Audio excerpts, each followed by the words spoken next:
thank the gentleman and Representative Green for his graciousness.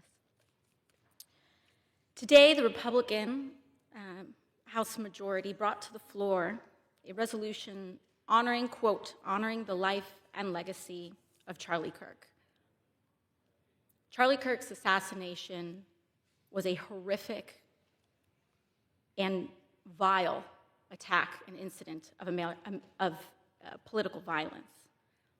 And condemning the depravity of Kirk's brutal murder is a straightforward matter, one that is especially important to help stabilize an increasingly unsafe and volatile political environment where everyday people feel more at risk. We can deeply disagree and come together as a country to denounce the horror of this killing. And it is not a license for the abuse of power and whitewashing of American history. Today's resolution only underscores the majority's recklessness by choosing to author this condemnation and honoring on a purely partisan basis, instead of uniting Congress in this tragedy with one of the many bipartisan options to condemn political violence and Kirk's murder, as we did with the late Melissa Hortman. Instead, the majority proceeded with a resolution that brings great pain to the millions of Americans who endured segregation, Jim Crow, and the legacy of bigotry today. We should be clear about who Charlie Kirk was.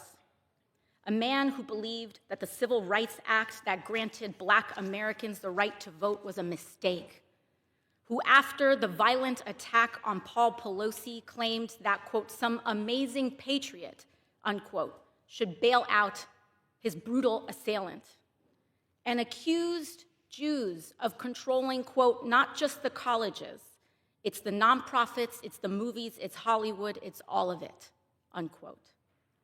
His rhetoric and beliefs were ignorant, uneducated, and sought to disenfranchise millions of Americans, far from the working, quote, working tirelessly to promote unity, unquote, asserted by the majority in this resolution.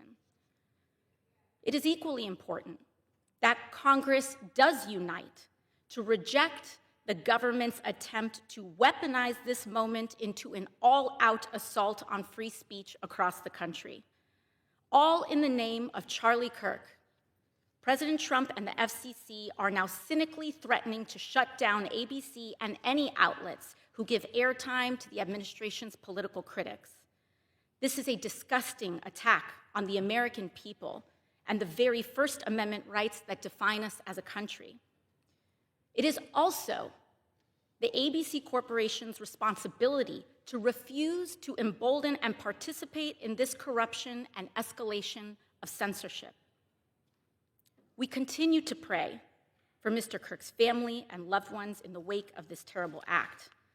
I am thinking especially of his children and his wife, whose grief cannot be measured.